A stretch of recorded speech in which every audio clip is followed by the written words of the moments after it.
नमस्कार साथियों, मैं लेखनी पुट्टे सामवी आईएएस एकेडमी में आप सभी का स्वागत करती हूँ। हमने स्टार्ट की है ल्यूसेंट सीरीज जो आपके एमपीपीएससी, एमपीएसआई, वनडे एग्जाम में हेल्पफुल होगी। आज हमारी क्लास का 4th लेक्चर है जिसमें हम भारत के संविधान को जानेंगे। चलिए स्टार्ट करते हैं।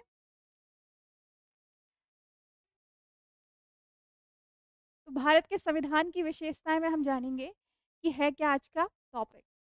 टॉपिक में जो विशेषताएं हैं उनको जानेंगे। चलिए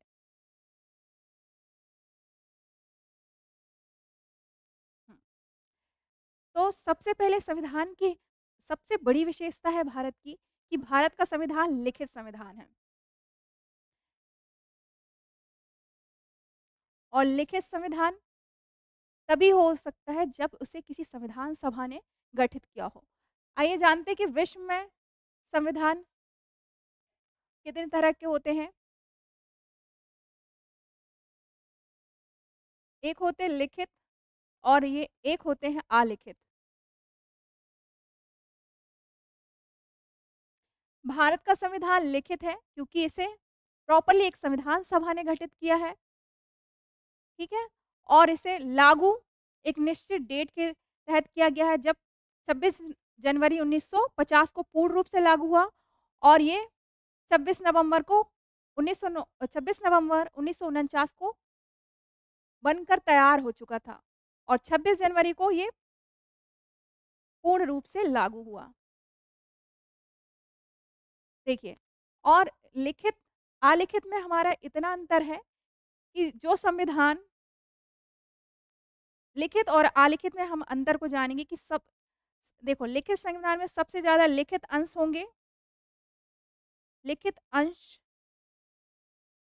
ज्यादा होंगे, जबकि अलिखित में लिखित अंश जो होगा कम होगा। ऐसा क्यों? देखो विश्व के संविधान में दो तरीके के संविधान देखने मिलेंगे हमको, आपको लिखित और अलिखित। जिसमें हम लिखित में सबसे पहले जो लिखा गया संविधान पूरे विश्व में वो अमेरिका का संविधान था और भारत भारत के अलावा हमने जो प्रावधान लिए ये अमेरिका के संविधान से लिए। और अलिखित संविधान में उदाहरण हम देखते हैं किसका? ब्रिटेन का। ब्रिटेन का संविधान अलिखित है क्योंकि ये परंपराओं और उनकी व्यवस्थाओं के आधार पर निर्धारित हुआ, एक प्रकार से वो विकसित हुआ। लेकिन ऐसा नहीं हो सकता कि वो कहीं लिखा ना हो, लिखा ज़रूर गया है लेकिन उसके लिए एक निश्चित तारीख नहीं है और इसे किसी संविधान सभा ने गठित नहीं किया है। इसीलिए हम ये नहीं कह सकते कि कि पूर्ण रूप से कोई भी संविधान अलिखित हो सकता है। तो चलिए इतनी बात आपको समझ में आई होगी और हमारी हमारी ये डेट फिक्स है कि हमने कब संविधान को पूर्ण रूप से लागू किया। अब बात समझते हैं एकात्मक, संघात्मक और अर्धसंघात्मक। होते क्या है? जब शक्तियाँ एक ही जगह केंद्रीकृत हो तो उसे हम एकात्मक कहते हैं। जब शक्तियों को हम बाँट दें, जैसे हमारे भारत में है, केंद्र के पास अलग शक्तियाँ हैं और राज्य के पास अलग। वैसे ही अर्धसंघात्मक, जब इन दोनों के लक्षण मिलें तब हम उसे अर्धसंघात्मक कहते हैं। चलिए हम नेक्स्ट स्लाइड में जानते हैं, अगली विशेषता को समझते हैं। नेक्स्ट विशेषता यहाँ पर संघीय संरचना लेकिन एकात्मक की तरफ झुका। तो भारत का संविधान ज़्यादातर संघात्मक लिया गया है सामान्य परिस्थितियों के लिए। संघात्मक का अर्थ हमने पिछली स्लाइड में बताया कि संघात्मक का अर्थ है संघीय या संघात्मक का अर्थ है कि शक्तियों का विकेंद्रीकरण। विकेंद्रीकरण अर्थात बाँटना, शक्तियाँ बँट गईं। किन-किन के बीच में बँटी हुई हैं? राज्य के बीच में और केंद्र के बीच में। प्रारंभ में ये शक्तियाँ राज्य और केंद्र के बीच में बँटी हुई थी। बाद में हमारे यहाँ पे 73वां संविधान संशोधन होता है और 74वां संविधान संशोधन होता है जिसमें हमने स्थानीय शासन को भी शक्तियाँ प्रदान की। तो भारत का संविधान संघात्मक संरचना लिए हुए है, लेकिन ये बात अलग है। ये देखो एकात्मकता की तरफ झुकाव कैसे है? बहुत सारी ऐसी परिस्थितियाँ हैं जब जहाँ पे केंद्र जो है ज़्यादा मजबूत है। हमारे यहाँ पे केंद्र कैसे ज़्यादा मजबूत है? पहली बात तो हमें समवर्ती सूची हमें सूची 7वीं अनुसूची में शक्तियों का विभाजन मिला है। अनुसूची में शक्तियों का विभाजन किया गया है। तो जिसमें हमें 3 सूचियाँ मिलती हैं, राज्य सूची, केंद्र सूची और समवर्ती सूची, जिनमें हमें जिनमें हमें सबको अलग-अलग शक्तियाँ मिली हैं। तो केंद्र को कितनी शक्ति मिली है? 100 100 100 विषयों पे वो शक्तियाँ वो सॉरी विषयों पे वो कानून बना सकती है और राज्य को राज्य को 61 शक्तियाँ प्राप्त हैं। ऐसी समवर्ती जो सूची होती है, जिसपे दोनों मिलकर काम करते हैं, तो यहाँ पे हमें क्या दिख रहा है कि केंद्र के पास ज़्यादा विषय हैं, राज्य के मामले में। तो क्या हुआ? एकात्मक की तरफ झुकाव, ज़्यादा ताकतवर कौन हुआ? केंद्र, अर्थात संघ और राज्य के पास भी शक्ति है। चलिए और अब दूसरे तरफ से देखें, दूसरी बात और समझें कि राज्य के पास कैसे ज़्यादा शक्तियाँ हैं?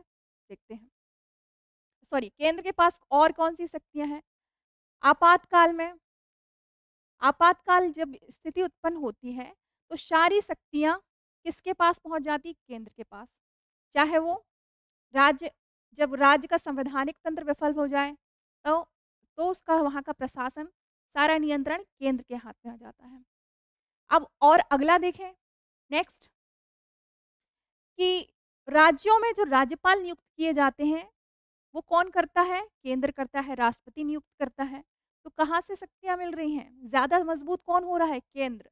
तो इसलिए हमने कहा है कि क्या संघीय संरचना तो है हमारी, संघीय संरचना तो है हमारी, लेकिन कहाँ एकात्मक की तरफ झुकाव भी है। तो हर बार जब भी जब देखो सामान्य परिस्थिति में कौन मज़बूत होगा? दोनों, दोनों के पास लगभग-लगभग शक्तियाँ हैं। और जब कोई भी आपातकालीन स्थिति होगी, तो केंद्र ज़्यादा मज़बूत होगा और कुछ और मामले में विषय भी उनके पास ज़्यादा हैं काम करने के लिए। जब दोनों के अंदर विवाद उत्पन्न हो जाता है, जब दोनों विषयों पे काम करने की काम करते हैं दोनों, तो अगर विवाद उत्पन्न होता है तो ज़्यादा मान्य कौन होंगे? केंद्र की शक्तियाँ। अवशिष्ट शक्तियाँ किसके पास है? जो संविधान में वर्णन नहीं है, उन पर कानून बनाने का अधिकार किसके पास है? केंद्र के पास है। इसीलिए इसे कई बार संघीय ना कहकर कहा जाता क्वासी फेडरल, अर्धसंघात्मक। तो भारत का संविधान है कैसा? अर्धसंघात्मक, लेकिन ज़्यादा झुकाव फिर भी केंद्र के पास होगा। आइए नेक्स्ट विशेषताओं को हम समझेंगे, जिसमें कहा है कि विभिन्न स्रोतों से विहित भारत का संविधान कितने सारे देशों से लिया गया है। देखिए, उससे पहले भी हमारे यहाँ पे बहुत सारे एक्ट आए थे अंग्रेजों के समय में, जिसमें बहुत महत्वपूर्ण है, भूमिका निभाता है 1935 का भारत शासन अधिनियम। तो भारत शासन अधिनियम से हमने लिया है 70%। 1935 के अधिनियम से हमने लगभग 70% भाग जस का तस, लेकिन अपने भारत के अनुकूल उन प्रावधानों को उठाया। फिर उसके अलावा 60 से अधिक देशों का हमारे संविधान सभा ने अवलोकन किया, जो हमारे देश के लिए सही थे और उनके अनुरूप थे, उन प्रावधानों को भारत में शामिल किया गया। इसका मतलब ये नहीं है कि जहाँ पे अगर लिखा है संघात्मक तो हमने वैसा का वैसा उठा के रख लिया, बल्कि वै जो हमारे देश के अनुकूल थे, जो हमारे देश के लिए हितकर थे, उतना ही भाग हमने भारत में शामिल किया। जैसे अगर अभी हमने ऊपर जो संघीय व्यवस्था बताई वो हमने कनाडा से ली, लेकिन हमने बिल्कुल वैसी नहीं ली, जिसमें हमने राज्यों को ज़्यादा ताकतवर नहीं बनाया, बल्कि केंद्र को बनाया। ठीक है? इतनी बात शायद मैं समझा पाई हूँ। इसीलिए हमारे भारत के जो संविधान निर्माता कौन है? B are Ambedkar ji. इन्हें संविधान के पिता भी कहा जाता है, भारतीय संविधान के। तो इन्होंने कहा है कि हमने भारत का संविधान का निर्माण कैसे किया है? विश्व के संविधानों को छानने के बाद किया है। ओके? मुझे लगता है कि ये बात शायद आप और अच्छे से समझ पाए हों। अब अगली बात हम समझते हैं कठोर व लचीला संविधान। कठोर और लचीला संविधान जिसे कई बार नए नम्य और अनम्यता का संविधान कहा जाता है। नम्य और अनम्यता से तात्पर्य है कि भारत का संविधान लिख तो गया है, वो उस समय की परिस्थिति के अनुसार है, लेकिन अगर हम उसमें परिवर्तन चाहें, तो क्या ऐसा हो सकता है? हाँ, हो सकता है। जब अगर संविधान में हम संशोधन कर सकते हैं, तो मतलब क्या होता है कि वो लचीला है। कैसे कर सकते हैं? आसानी से संशोधन कर सकते हैं, सामान्य बहुमत से कर सकते हैं। सामान्य बहुमत से अगर हम संशोधन कर पा रहे हैं, तो वो क्या है? लचीला। जब हमें विशेष बहुमत की ज़रूरत हो रही है, तो उसे कहेंगे कठोर। लेकिन उससे ये देखो भारत के 368 आर्टिकल में संविधान संशोधन का प्रावधान किया गया है, जिसमें 3 तरह के संविधान संशोधन की बात हुई है। एक सामान्य बहुमत के द्वारा हम चेंज कर सकते हैं, नए कानून को ला सकते हैं और फिर दूसरा जो है विशेष बहुमत के द्वारा हम संविधान को संविधान में नए प्रावधान जोड़ सकते हैं। लेकिन तीसरा जो है जो कठिन सबसे कठोर है, वो ये कि सारे विशेष बहुमत तो होंगे 2/3 लेकिन साथ में राज्यों जो भारत के 28 राज्य हैं, अगर वो कोई कानून बनाते हैं तो इनके आधे से अधिक राज्यों इनका बहुमत होना बहुत ज़रूरी है। उन तो ये यहाँ पर कठोर हो जाता है क्योंकि सारे राज्यों को एक मत करना थोड़ा कठिन काम है, इसीलिए भारत का संविधान कैसा है? कठोर भी है, लचीला भी है। और केशवानंद भारती बनाम केस में कहा गया है कि भारत के संविधान में संशोधन तो किया जा सकता है, लेकिन मूल ढाँचा प्रभावित ना हो। तो फिर इस आधार पे भारत का संविधान है कैसा? ये दोनों लक्षण देखने को मिलते हैं। कौन-कौन से? कठोर और लचीला। अब हम देखेंगे संसदात्मक शासन प्रणाली। होता क्या है संसदीय शासन प्रणाली? देखिए, ये वाला प्रावधान तो हमने ब्रिटेन से लिया है, क्योंकि ब्रिटेन यूनाइटेड किंगडम ने भारत पे लगभग 200 सालों तक शासन किया। तो होता क्या है संसदीय शासन प्रणाली? इसका मतलब ये है कि कार्यपालिका जो है कार्यपालिका विधायिका के प्रति उत्तरदायी होगी। ये दोनों समन्वय के साथ कार्य करेंगे। लेकिन और भी है इसके अर्थ कि बहुमत दल का नेता ही प्रधानमंत्री बनेंगे या मंत्री बनेंगे, सरकार बनाएँगे, ठीक है? तो बहुमत दल के जो नेता हैं, वही सरकार का निर्माण करते हैं और एक बहुत बड़ा अंतर कि इसमें जो शासन का प्रमुख और राज्य का प्रमुख अलग होगा, अर्थात वास्तविक कार्यपालिका और नाम मात्र की कार्यपालिका।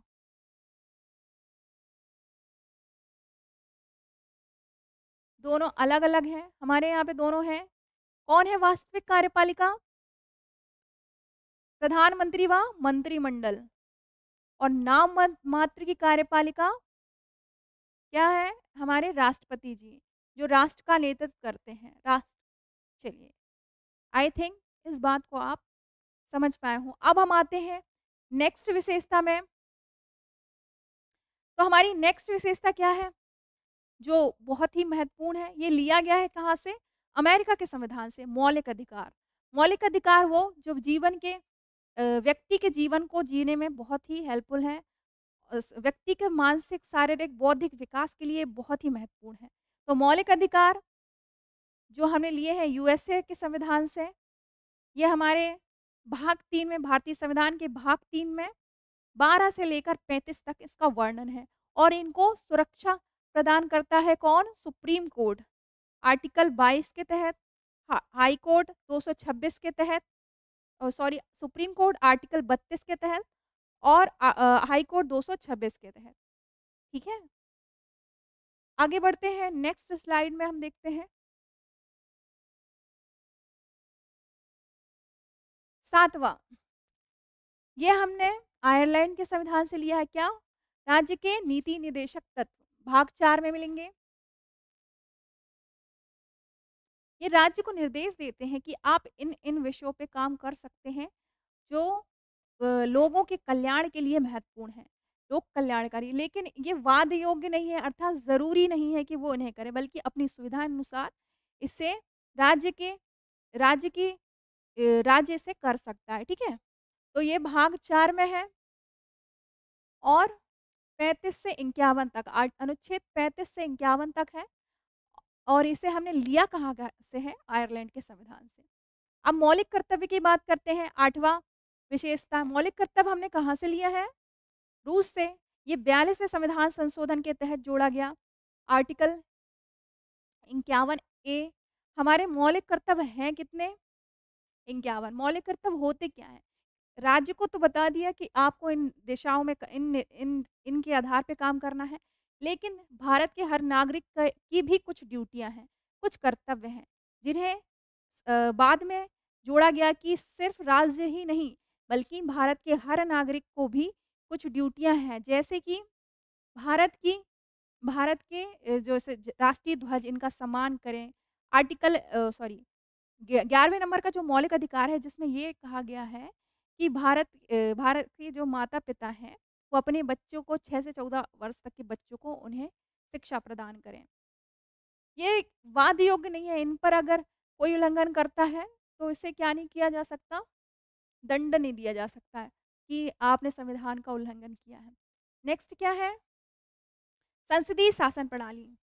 हमने संसदीय शासन प्रणाली अभी इससे पहले पढ़ी थी, तो ये रिवाइज़ हो गया, फिर से रिपीट हो गया है, जिसमें हमने पढ़ा था कि इसमें नाम मात्र की कार्यपालिका और वास्तविक पालिका होती है और एक और कि ये बहुमत दल के नेता बनते हैं और विधायिका और कार्यपालिका समन्वय के साथ कार्य करती है, जिसमें कार्यपालिका विधायिका के प्रति उत्तरदायी होती है। नेक्स्ट स्लाइड में हम देखते हैं स्वतंत्र न्यायपालिका, 10वां नंबर का हमारा विशेषता क्या है कि हमारे भारत में जो स्वतंत्र न्यायपालिका का प्रावधान है, वो यूएस के संविधान से लिया गया है। और भारत के जो हर न्यायालय हैं, देखिए हमारा एक तो एकीकृत न्यायालय है, न्यायपालिका है, एकीकृत न्यायपालिका है, ठीक है? जिसमें पहले सुप्रीम कोर्ट 1 है, हाई कोर्ट 25 है और डिस्ट्रिक्ट कोर्ट, उससे भी निचली अदालतें हैं, तो वो हर ज़िले के हिसाब से हैं। लेकिन इनको स्वतंत्रता दी गई है, कैसे? उनका एक निश्चित कार्यकाल होता है, उनका वेतन संचित निधि से दिया जाता है। उनके रिटायर्ड होने के बाद उन्हें किसी और न्यायालय में कार्य करने का अधिकार नहीं है, ताकि वो निष्पक्ष और स्वतंत्र रूप से कार्य कर सकें। चलिए, यहाँ तक शायद यहाँ तक आप मेरी बातों को समझ पाए हों। ईज़ी है, ज़्यादा कठिन नहीं है। चलिए नेक्स्ट, यहाँ पे हम न्यायिक पुनर्वलोकन भारत की विशेषता है। क्या है ये न्यायिक पुनर्वलोकन?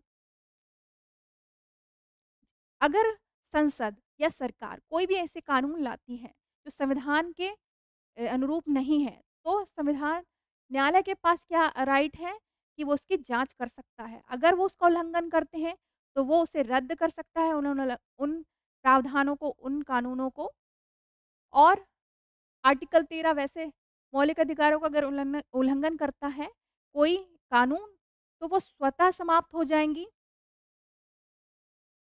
आर्टिकल 32 यहाँ पर भी हमें न्यायिक पुनर्वलोकन से संबंधित जानकारी मिलती है और हम जब जब न्यायपालिका पढ़ेंगे तो और बेहतर ढंग से हम इसे समझेंगे, ठीक है? आप इतना जानिए कि न्यायिक पुनर्वलोकन का अर्थ ये है कि अगर संवैधानिक कोई भी कानून सरकार लाती है जो संविधान का उल्लंघन करती है, तो न्यायपालिका के पास राइट्स है कि वो उसकी रिव्यू करे, जाँच करे और अगर वो उल्लंघन करते हैं, तो वो उस कानून को रद्द कर सकती है। चलिए नेक्स्ट, एकल नागरिकता। एकल नागरिकता देखिए, भारत में क्या है, जो भी व्यक्ति है वो भारत का नागरिक है, ना कि मध्य प्रदेश का, ना ही किसी उत्तर प्रदेश का या ही किसी राज्य का। लेकिन दूसरे देशों में ऐसा नहीं होता। कई बहुत से देशों में जैसे अमेरिका में राज्य की अलग नागरिकता है और केंद्र की अलग। इस आधार पे हम देख सकते हैं कि भारत में क्या है, एक ही नागरिकता है और हम इस आधार पे भारत की जो भी सुविधाएँ हैं या हम राजनीतिक चीज़ों में भाग ले सकते हैं, हम वोट दे सकते हैं। तो एकल नागरिकता के आधार पे और किसी जगह पे हम इलेक्शन लड़ सकते हैं, तो वो इस नागरिकता के आधार पे। अगर हमने किसी और देश की नागरिकता ले ली तो भी हमारे पास ये राइट्स नहीं है कि हम मतलब यहाँ की अगर हमने दूसरे देश की नागरिकता ले ली तो हमारा या भारत की नागरिकता समाप्त हो जाएगी। आपको एक ही नागरिकता प्राप्त होगी। ठीक है? इतनी बात आप समझ गए हों। चलिए अब बात करते हैं धर्मनिरपेक्ष। ये हमारे 42वें संविधान संशोधन के तहत जोड़ा गया, जो 1976 में जोड़ा गया।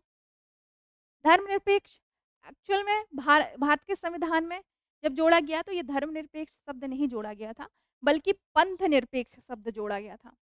पंथ निरपेक्ष।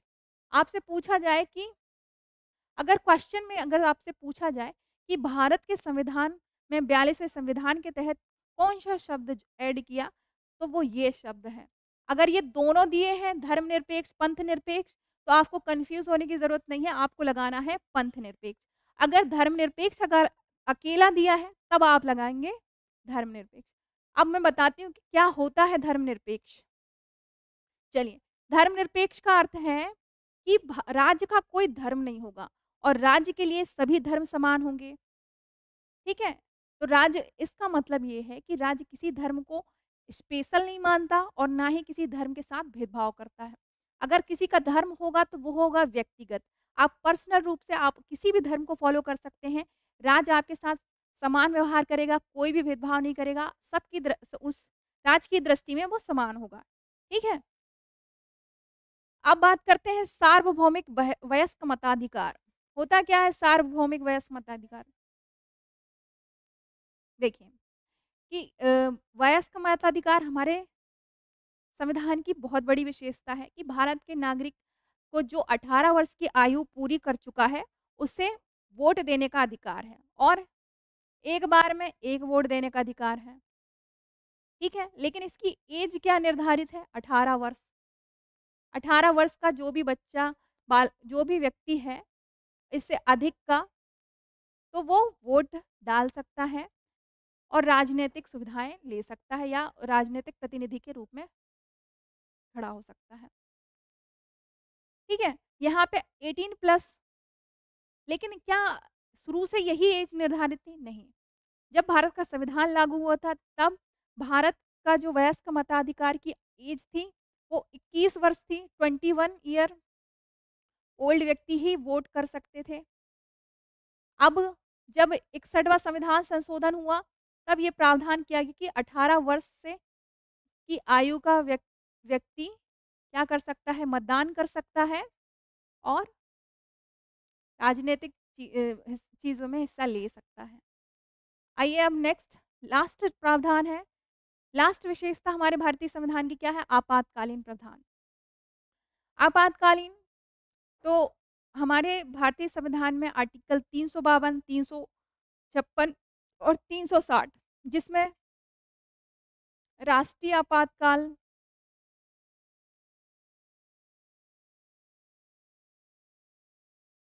राज्य राष्ट्रपति शासन और वित्तीय आपातकाल